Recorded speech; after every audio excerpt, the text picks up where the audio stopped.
Welcome to Flourishing in Faith, the place where you can discover stories of hope, truth, and glory, as well as find life hacks to live your faith more fully.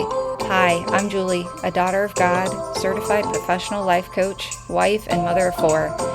After trying to do everything the wrong way, I've been overwhelmed by healing, joy, and freedom through Jesus and the gifts of grace He makes available to each and every one of us. My passion is to share what I've been given with others. I'm glad you're here. Let's begin. Hello. Today we are going to hear some encouragement from a piece of classic Christian literature. It's by Thomas à Kempis, and it's in The Imitation of Christ, Book 1, Chapter 16, Bearing with the Faults of Others. Until God ordains otherwise, a man ought to bear patiently whatever he cannot correct in himself and in others. Consider it better thus, perhaps to try your patience and to test you, for without such patience and trial your merits are of little account. Nevertheless, under such difficulties, you should pray that God will consent to help you bear them calmly. If, after being admonished once or twice, a person does not amend, do not argue with him, but commit the whole matter to God, that His will and honor may be furthered in all His servants, for God knows well how to turn evil to good. Try to bear patiently with the defects and infirmities of others, whatever they may be, because you also have many a fault which others must endure. If you cannot make yourself what you would wish to be, how can you bend others to your will? We want them to be perfect, yet we do not correct our own faults.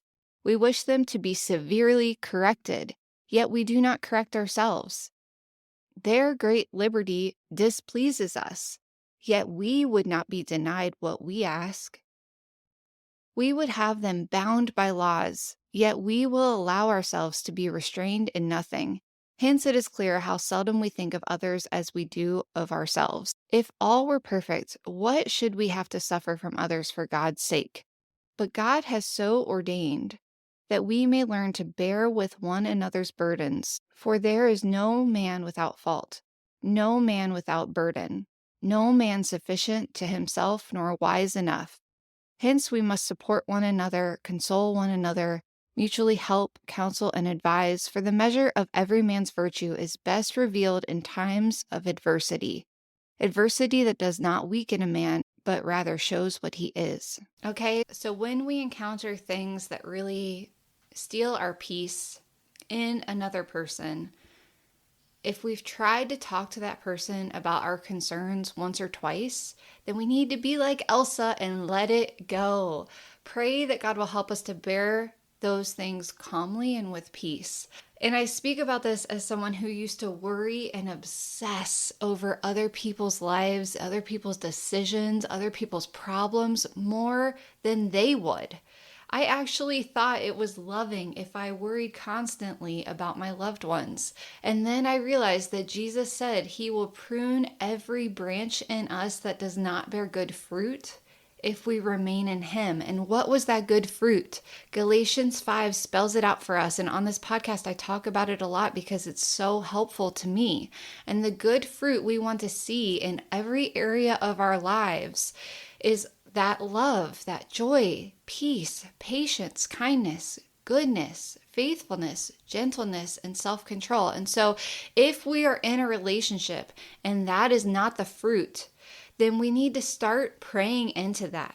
If we are in situations and we leave those situations being tempted to be jealous, being tempted to rivalry, being filled with envy or hatred even, if we're in places and spaces where we are tempted to have an outburst of fury, or if we leave there and we end up being sent into a drinking bout, then we need to let Jesus do some pruning. And that doesn't mean we have to totally cancel someone out of our lives or call them toxic.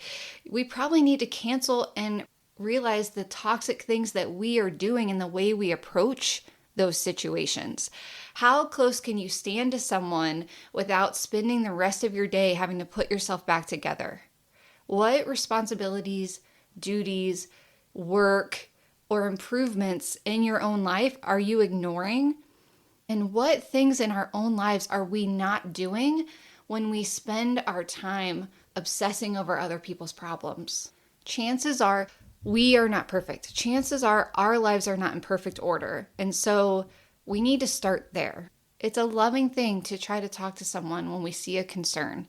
But if we talk to them once or twice and it's falling on deaf ears, it's probably time to mind our own business and live our own lives to the fullest extent possible. As Ephesians 5 says, make the most of every opportunity. Shake the dust from your feet and just keep loving them. It's not our job to change hearts. That's the Holy Spirit's job. So today's life hack is to embrace the fullness of joy we can have when we trust others to the mercy and, yes, to the justice of God. Dorothy Day once said, "The older I get, the more I meet people, the more convinced I am that we must only work on ourselves to grow in grace. The only thing we can do about people is to love them." Thank you for listening to Flourishing in Faith. You can learn more about this ministry, share prayer requests, send questions, or even share your own glory story by visiting lifewithchristisbeautiful.com. If you found this episode helpful and think others might too, please rate us and review us or share this with others. All right, lovelies. As Pope Francis says, please pray for me. I'll be praying for you. Thanks.